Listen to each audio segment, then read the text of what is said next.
the initial tour, this place is amazing. I really enjoy it. Thank you. I really love it.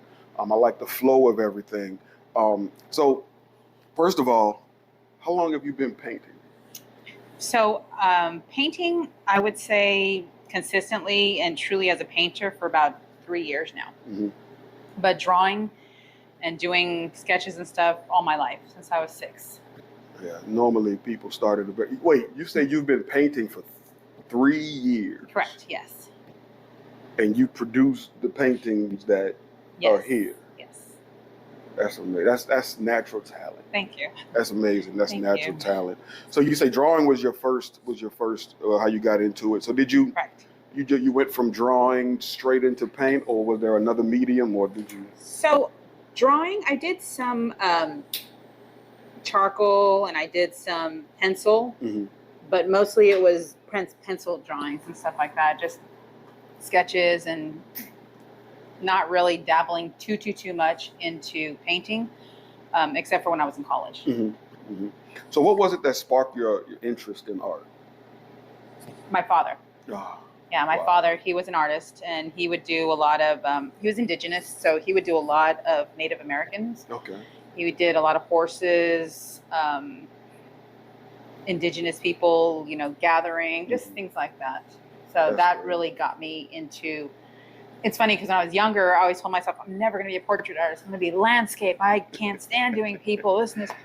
And I grew up and became a portrait artist. A bunch of people. Paint a bunch of people. Yeah, just looking at you. Exactly.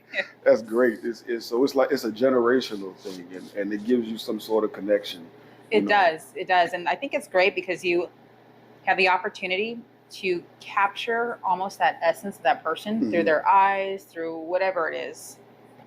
That's one of the things in the portraits that I've done that I realize it's that the portrait doesn't have to be 100% perfect, but if you capture the essence, the eyes, you can capture somebody's. You can't capture their soul, but you can capture their soul. Yeah, absolutely. In the eyes, you can get their thoughts in the eyes, and when you do that, because that's the first place people look in a portrait, and once you do that, it can pretty much just be eyes and a general shape. Yep. And people are going to understand and get it. Correct. So that's one of the things that I like about portraits. And I see that in all of the ones that I've seen that you've done that are here. I'm pretty sure there are a bunch that I haven't seen. The ones that I've seen, they're amazing and they're here. So as a fellow artist, I'm going to call myself an artist. As a fellow artist, I understand how creating makes artists feel. So talk about what keeps you motivated to continue to create pieces. It's funny because I think it's just everyday life. I will see somebody take a selfie or see a picture of somebody, and the selfies that are not contrived are the ones that really get me. The ones where it's almost, without even knowing, without somebody really intentionally. Yeah. And capturing a moment of them in thought, or, just doing an everyday type of life, situation, whatever that may be.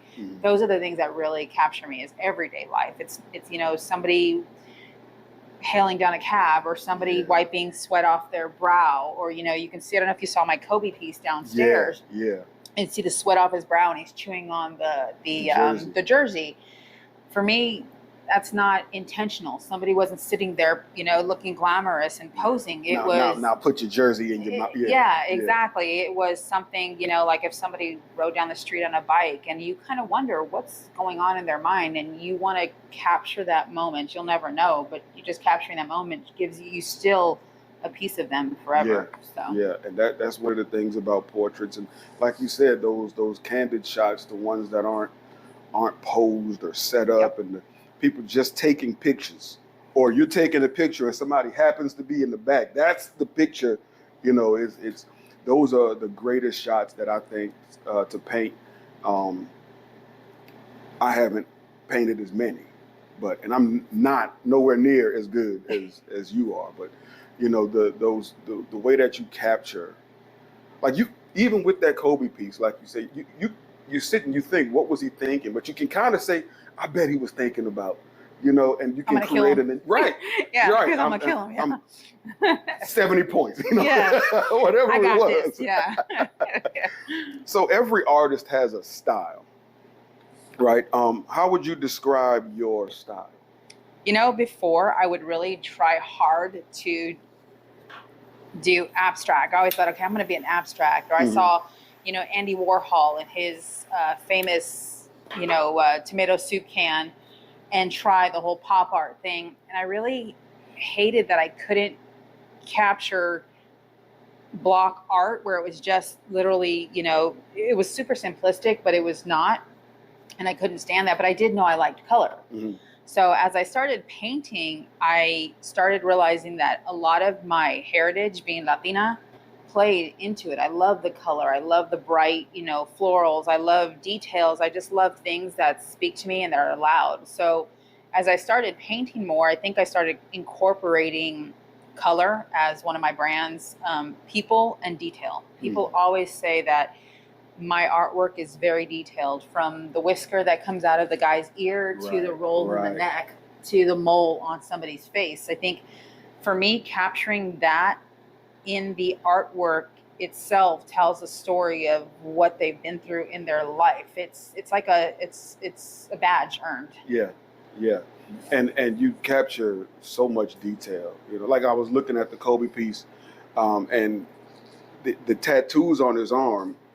You didn't just use like black paint and put the tattoos. It looks as if you tattooed it. You know, it looks just like a tattoo instead of just throwing on black paint.